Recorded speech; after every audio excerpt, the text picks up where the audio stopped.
कालान्यष्टं भक्तियोगं निजं प्रादुष्कर्तुं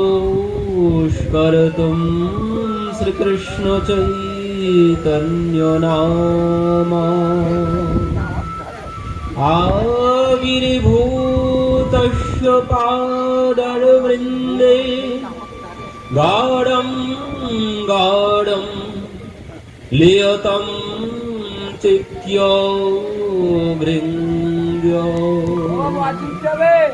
कालान्यष्टं भक्तियोगं निजं यः प्रादुष्कर्तुं श्रीकृष्ण चैतन्य नाम आविर्भूतस्त्वस्य पादारविन्दे गाढं गाढं लियतं चित्तभृङ्ग्य। মানে এখানকার পরিবেশ দেখে আমার মনে পড়ল, কথা কিন্তু ভুল বলেননি। প্রকাশানন্দ সরস্বতীপাদ বলছেন কালান্যষ্টম ভক্তি যোগম নিজম ইহ প্রাদুষ্কর্তুম শ্রীকৃষ্ণ চৈতন্য নামা। প্রথমেই কি বলছেন কালান্যষ্টম, মানে এই কাল, এই কলিকাল, এই বড় নষ্ট কাল, বড় নষ্ট সময়, মানে বড় খারাপ সময়ে এসে আমরা উপস্থিত হয়েছি, যার জন্য আজ আমাদের এই দুরবস্থা। কালান্যষ্টম বলছেন এই নষ্ট কালকেই ভক্তি যোগম মানে ভক্তি দান করার জন্য এসেছেন। আবির্ভূতস্ত্বস্য পাদারবিন্দে গাঢ়ম গাঢ়ম লিয়তাম চিত্তভৃঙ্গ। বলছেন সেই মহাপ্রভু কলিপাবন অবতার শ্রীকৃষ্ণ চৈতন্য মহাপ্রভু, তিনি আবির্ভূত হয়েছেন কিসের জন্য?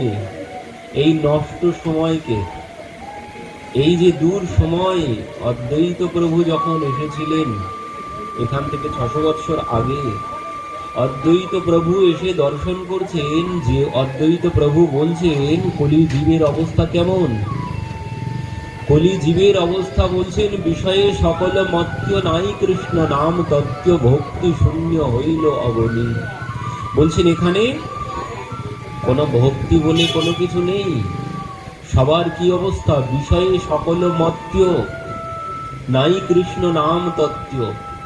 তো এই জন্যে সেই অদ্বৈত প্রভু এই কলির জীবের দুঃখ দুর্দশা দেখে তিনি বড় চিন্তিত হয়েছিলেন যে এই কলির জীবের উদ্ধার কি করে হবে,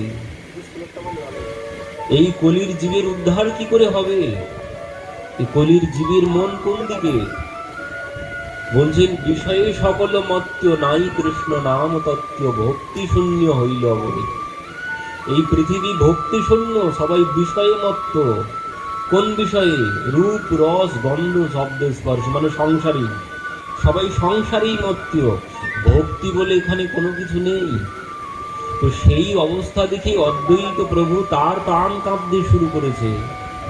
তিনি কাঁদছেন এই কলির জীবের দুরবস্থা দেখে যে এই কলির জীবের উদ্ধার কি করে হবে।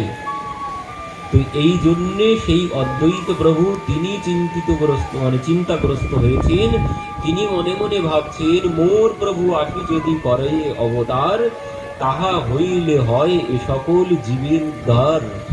যে আমার প্রভু যদি আসেন, আমার প্রভুকে যদি আমি নামিয়ে নিয়ে আসতে পারি, তাহলেই এই সমস্ত কলির জীবের উদ্ধার হতে পারে, না হলে আমার দ্বারা সম্ভব নয় এই কলির জীবকে উদ্ধার করা। আমি পারবো না। কে বলছেন এই কথা? আমি পারবো না কে বলছেন? অদ্বৈত প্রভু বলছেন। এই অদ্বৈত প্রভুকে, এই অদ্বৈত তত্ত্ব আমরা তো জানি না। এই অদ্বৈত প্রভুকে, এই অদ্বৈত প্রভু যিনি এতদিন সত্য ত্রেতা দাপরে যার উপরে সমস্ত দায় দায়িত্ব ছিল, তিনি কলিযুগে এসে বলছেন আমার দ্বারা সম্ভব নয় এই কলির জীবকে উদ্ধার করা, আমি পারবো না। এই অদ্বৈত প্রভুকে সেই মহাবিষ্ণু আর মহাদেব দুইজনাই, যারাই এই জগৎ পালন করছেন, একজন সংহার করছেন, একজন পালনকর্তা আর সংহারকর্তা। তো সেই তিনি এসে বলছেন এই যে মৎস্য কুর্ম রাম পরশুরাম বারাহ আদি যত অবতার হয়েছে, এই অবতার কে গ্রহণ করেছেন? সেই মহাবিষ্ণু। আর সেই মহাবিষ্ণুই কলিযুগে এসেছেন অদ্বৈত প্রভুরূপে। সেই মহাদেব যে বাবার মাথায় আমরা চৈত্র মাসে জল দিয়ে এলাম, ওই মহাদেব কলিযুগে কিন্তু মহাদেব নেই। কলিযুগে মহাদেব অদ্বৈত প্রভু রূপে আছেন, কিন্তু আমরা তাকে চিনি না। আমরা সেই নাগেন্দ্র হারায়, সেই যার গলায় নাগের মালা, মাথায় জটা, গঙ্গা বইছে, আমরা তাকে চিনি, কিন্তু অদ্বৈত প্রভুকে আমরা কেউ চিনি না। কিন্তু কলিযুগে সেই মহাদেব অদ্বৈত প্রভু রূপে এসেছেন, আমরা কয়জন খবর রাখি? আমরা কেউ খবর রাখি না।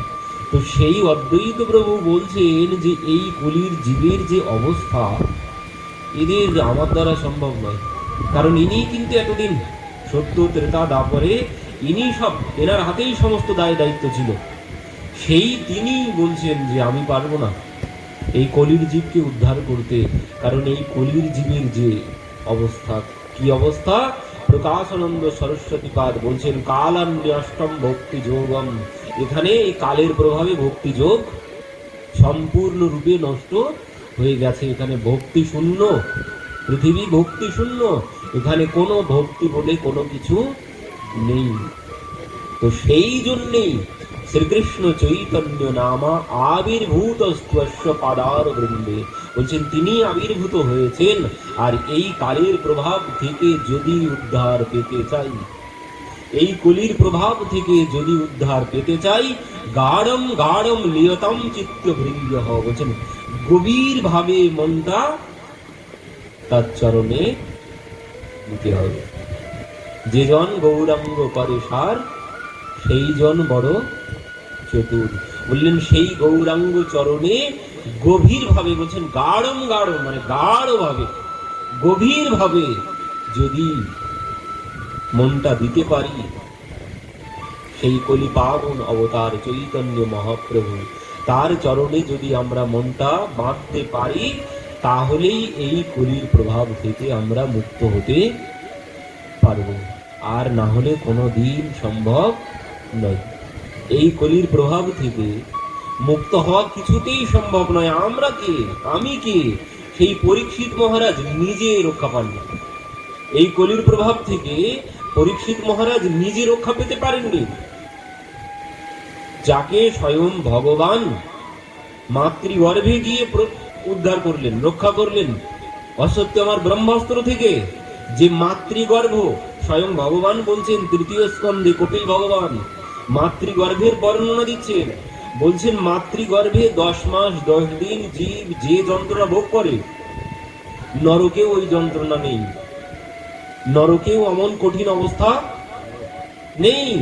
10 মাস 10 দিন মাতৃগর্ভে যে যন্ত্রণা আমরা ভোগ করে এসেছি, নরকেও অত যন্ত্রণা নেই, কোথাও নেই এত যন্ত্রণা।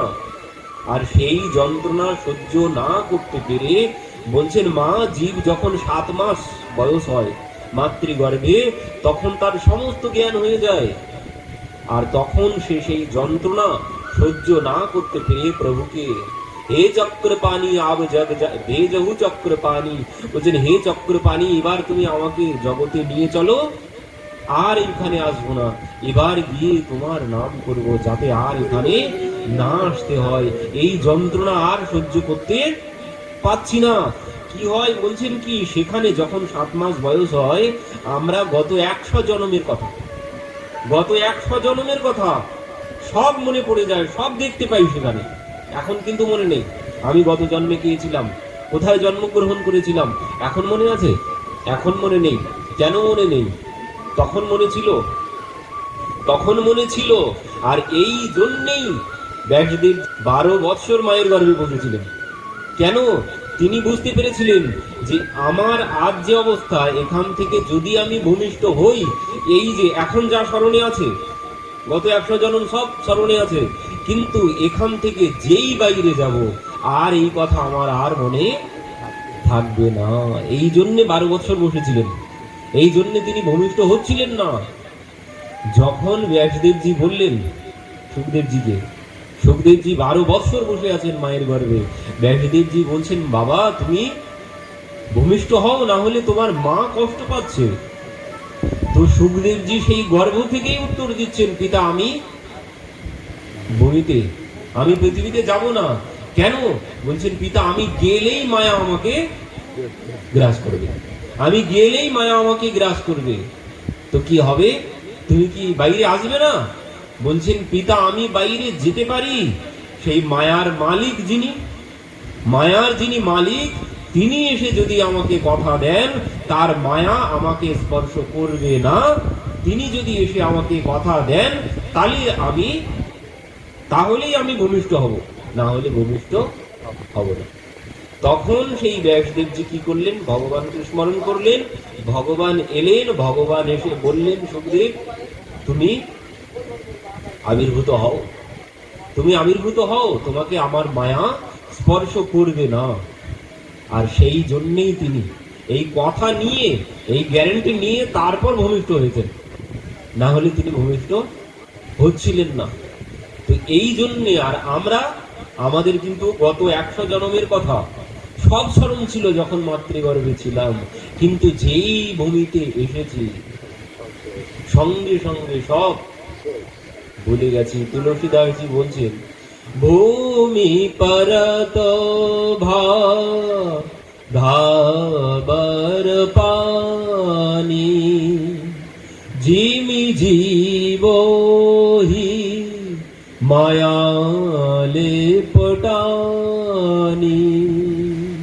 আমাদের অবস্থা কেমন হয়েছে? তুলসীদাসজি রামচরিতমানসে বলছেন ভূমি পড়ত ধাবার পানি, বলছেন যেমন ওই বৃষ্টির ফোঁটা যখন উপর থেকে নিচে পড়ে তখন কি হয়, যতক্ষণ উপরে থাকে ততক্ষণ কিন্তু একদম পরিষ্কার স্বচ্ছ নির্মল থাকে, কিন্তু যেই ভূমি স্পর্শ করে সঙ্গে সঙ্গে সেই পরিষ্কার আর থাকে, সে আর পরিষ্কার থাকে না, সে কাদার সাথে মিশে কাদা হয়ে যায়, আর কোনো কাজে লাগে না, আর কোনো কাজে লাগে না, আর পান করা যাবে না। পান করতে গেলে পুনরায় আবার ফিল্টার করতে হবে, তারপরে যদি পান করা যায়, তাহলে আর পান করা যাবে না যদি একবার ভূমি স্পর্শ করে। কিন্তু তার আগে যদি ধরে নি তাহলে কিন্তু সেটি কাজে লাগবে। কিন্তু আমাদের অবস্থা ঠিক ওই একই হয়েছে, আমরা যেই এই ভূমি স্পর্শ করেছি কাদার সাথে মিশে কাদা হয়ে গেছি। এখন হইয়া মায়ার দাস করি নানা অভিলাষ তোমা স্মরণ গেলে দূরে। এখন হয়ে গেছি মায়ার দাস। এই পিতা, এই মাতা, এই ঠাকুর দাদা, এই ঠাকুরমা আস্তে আস্তে বড় হতে হতে এই টাকা, এই বাড়ি, এই গাড়ি, এই সব আমার আর সব আমি, আর কোনো কিছু মনে নেই, সব আমি আর সব আমার, বিনা যুদ্ধে নাহি দিব ভুজাগ্র মেদিনী, সব আমার। আস্তে আস্তে দুর্যোধন হয়ে গেছি, দুর্যোধন হয়ে গেছি, সব আমার। কিন্তু একটি সত্য আছে, পরে চোখ বুঝলে কিন্তু সব অন্ধকার। এখানে কেউ কারো না, আর কোনো কিছু আমার না। যেমন খালি হাতে এসেছিলাম তেমনই এখান থেকে চলে যেতে হবে। সুখদেবজি বলছেন ধনানি ভৌমৌ পশবশ্চ গোষ্ঠে ভার্যা গৃহদ্বারি অনশ্মশানে দেহশ্চিতায়াম কর্মম স কচ্ছতি। বলছেন ধনানি ভৌমৌ পশবশ্চ গোষ্ঠে, বলছেন ওই যা যা ধন সম্পদ বাড়ি গাড়ি আমার আমার আমার আমার করেছি ও সব এখানেই পড়ে থাকবে, এক কানা করিও এখান থেকে নিয়ে যেতে পারবো না। ধনানি ভৌমৌ পশবশ্চ গোষ্ঠে ভার্যা গৃহদ্বারি অনশ্মশানে, বলছেন সব থেকে যে প্রিয় পত্নী সে কত দূর যাবে, সে ঘরের চৌকাট পার হবে না, সে ঘরের চৌকাট পার হবে না।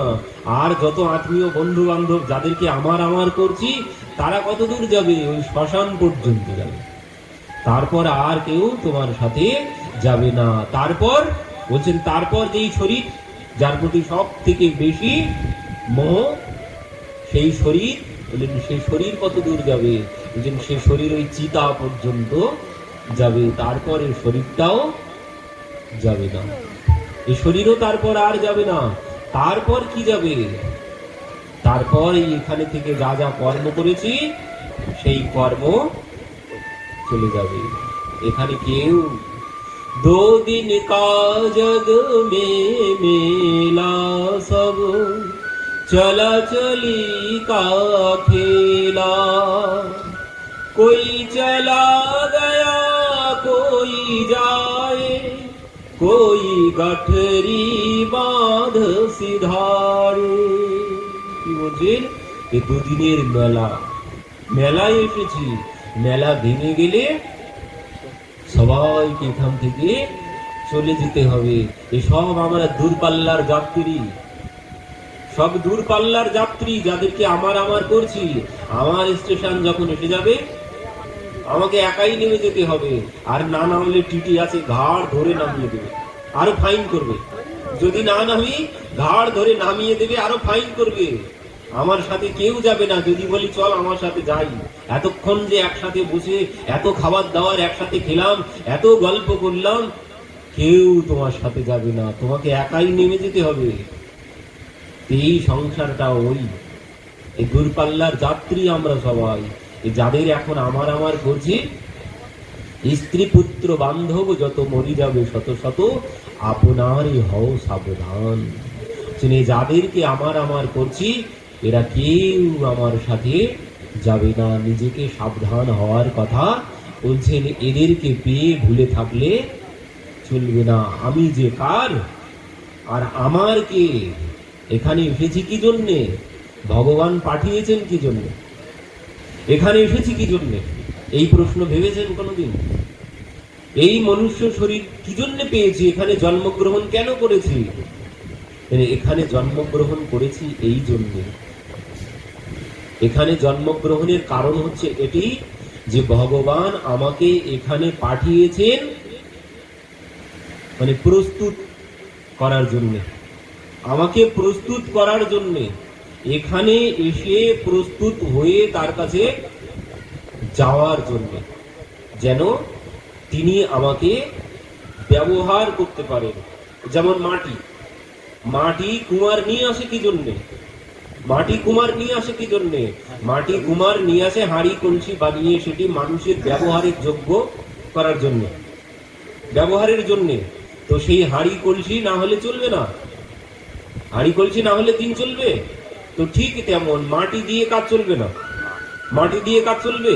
তো ঠিক তেমন আমরা এর আগেই মাটির মতোই ছিলাম, কিন্তু আমাকে ওই ব্যবহারের উপযোগী করার জন্যে, ব্যবহারের উপযোগী মানে পাত্র বানানোর জন্যে, পাত্র বানানোর জন্যে তিনি আমাকে এখানে পাঠিয়েছেন। বললেন যাও নিজেকে তৈরি করে এসো, যাতে আমার সেবায় লাগতে পারো। এখানেই পারবো নিজেকে তৈরি করতে, এখানেই পারবো নিজেকে তৈরি করতে, যদি তার সেবার উপযোগী করতে পারি। আর তৈরি করতে গেলে কি করতে হবে? ওই যে নলকুবর আর মণিগ্রীব বলেছেন, তারা বুঝেছেন এই শরীরটা কি জন্য পেয়েছি।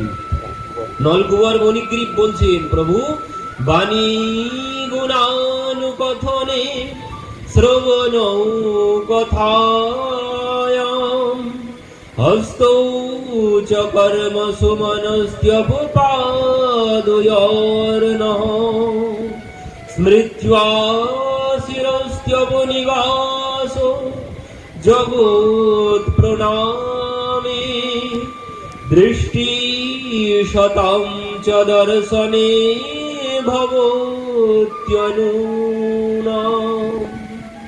কি বলছেন? এই বাণী কি জন্য পেয়েছি? নলকুবর মণিগ্রীব বলছেন, যাদের মতো দুষ্ট আর কেউ ছিল না, যাদের মতো দুষ্ট আর কেউ ছিল না। নলকুবর মণিগ্রীব অনেক দূরের কথা বাদ দেন, জগাই মাধাই পাপি তাপি যত ছিল, হরি নামে উদ্ধারিল, তার সাক্ষী জগাই আর মাধাই, তার সাক্ষী জগাই আর মাধাই। দেখুন, জগাই মাধাই যখন উদ্ধার হয়ে গেল, নিত্যানন্দ প্রভু এবার বলছেন, জগাই মাধাই কাল থেকে কি করবি? জগাই কাল থেকে মদিরা পান করবি।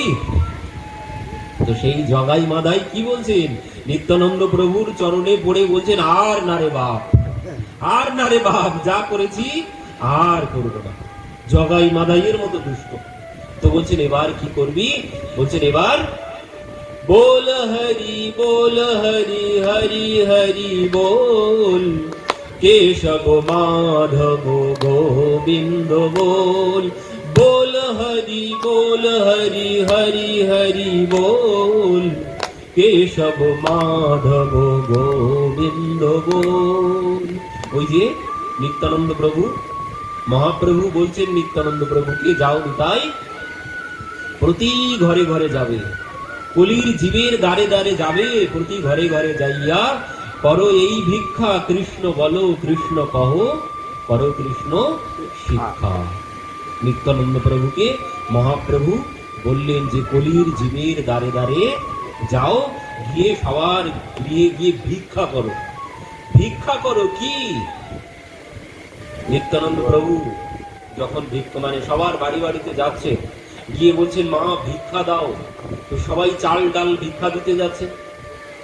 নিত্যানন্দ প্রভু তখন কি বলছেন, না মা এই সমস্ত ভিক্ষা কোনো কিছু চাই না।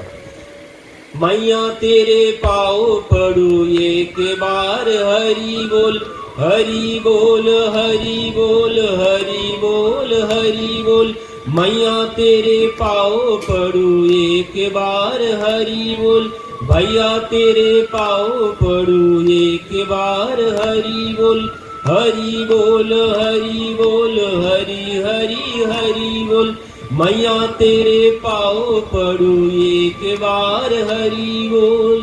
এই ভিক্ষা যে মা ওই সমস্ত সামগ্রী না, মা একবার হরি বল বলো, একবার হরি বল বলো। কিন্তু কেউ বলছে না। আবার কেউ কি বলছে, বলছে এই হরি বল বললে কি হবে, এই হরি বল বলে কি হবে, আমার ঘরের কাজটা তুমি করে দেবে, আমাকে এখন রান্না করতে যেতে হবে, আমাকে কাপড় কাচতে যেতে হবে, আমার কাজটা তুমি করে দেবে। তো নিত্যানন্দ প্রভু বলছেন হ্যাঁ মা আমি তোমার কাপড় আমি কেচে দেব, তুমি একবার হরি বল বলো। তো সে বলছে হরি বল বলে কি হবে মা, এই তো হয়ে গেছে, আর একবার বলো। একবারে হয় না মা, আর একটা বার ভিক্ষা দাও, আমার আর কোনো কিছু চাই না। ঠিক আছে হরি বল হরি বল। নিত্যানন্দ প্রভু বলছেন মা আমার আর কোনো কিছু চাই না। তো এইভাবে সেই নিত্যানন্দ প্রভু তিনি এই কলির জীব এই আমাদেরকে উদ্ধার করার জন্য এখান থেকে 500-550 বছর আগে, এখান থেকে 500-550 বছর আগের কথা তিনি কলির জীবের দ্বারে দ্বারে গিয়ে এই নাম প্রচার করেছেন। ভাইয়া তেরে পাও পড়ু একবার হরি বল। এই নামের দ্বারাই কলির জীবের উদ্ধার হবে। এই কলির জীবকে উদ্ধার করার জন্য তিনি এই নাম প্রচার করেছেন। এই নাম কলিজীবের কলিযুগের যুগ ধর্ম নাম যজ্ঞ সার, অন্য কোন ধর্ম করিলে নাহি হয় পার। অন্য কোনো কিছুতে এই ভব সমুদ্র পার হওয়া যাবে না। তো যে কথা বলছিলাম, ওই হরিনাম করলে কি হবে, হরি বল বললে কি হবে। জগাই মাধাই বলছেন যে আর না রে বাপ, আর না, তো কি করবি, বলছেন ওই হরি বল বলবো, এবার থেকে হরি বল বলবো।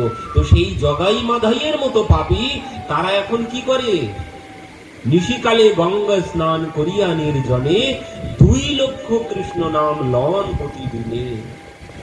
প্রতিদিন নিশিকালে গঙ্গায় গিয়ে স্নান করেন, করে প্রত্যেক দিন 2 লক্ষ কৃষ্ণ নাম করেন, তারপর জলগ্রহণ করেন। হরিদাস ঠাকুর যেমন 3 লক্ষ নামের ব্রত ধারণ করেছেন, আর এরা 2 জন 2 লক্ষ করে কৃষ্ণ নাম করেন, তারপর জলগ্রহণ করেন। তো এই হচ্ছে মহিমা। এই শরীর কি জন্য পেয়েছি, এই শরীর এই পাত্র বানানোর জন্য, এই পাত্র বানানোর জন্য। তো এই পাত্র কি করে তৈরি হবে, সেই পাত্র মানে ভগবানের ব্যবহারের উপযোগী পাত্র নিজেকে বানাতে হবে। ভগবানের ব্যবহারের উপযোগী পাত্র, যদি আমি তার ব্যবহারের উপযোগী পাত্র হতে পারি তাহলে তার সেবায় লেগে যাব। তো সেই পাত্র কি করে তৈরি হব, বলছেন ওই নামের দ্বারা। এই পাত্র তৈরি হতে গেলে ওই নলকুবর মণিগ্রীব তারা বললেন যে এই বাণী কিসের জন্য পেয়ে